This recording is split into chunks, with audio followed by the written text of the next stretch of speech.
Ошонун негизинде баазда менен жолугушуп, жазгы каалаштарга болгон, даярлыктарга болгон ушул боюнча бир маалыматтар анан жеринде көтөрүлгөн көйгөйлүү маселе кайсылар бар.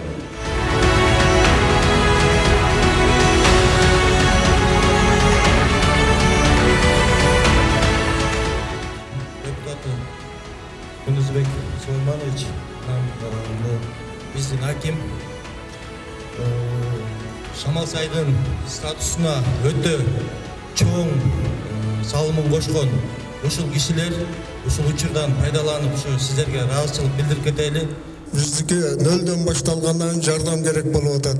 Бир 500 миллиондой өнүгүү фондунан акча өндүргөнгө бир жардам берсеңиз деген ойлор болуп атат.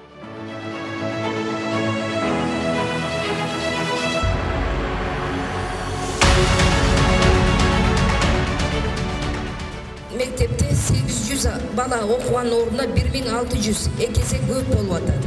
Класстары эге чейин бар.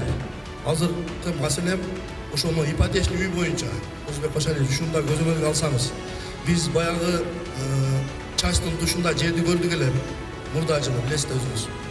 Ошол жерди трансформация кылган жардам берсеңиз.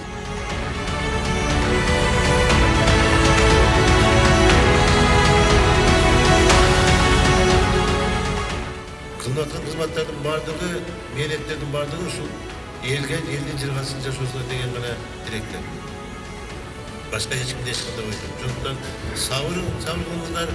Анан эгерде мага жолуган деген адамдар болсо, качан кааласаңыздар, барып жолуксаңыздар болот.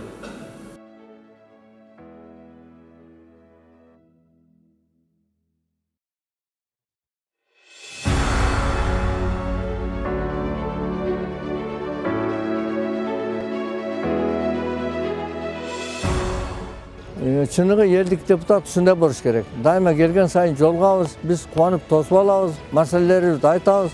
Дагы бир жолу рахмат Кундуз Кошалиевичке. Ошондой эле жогорку кеңештин депутаттарына рахмат. Маселе жакшы чечилип атат.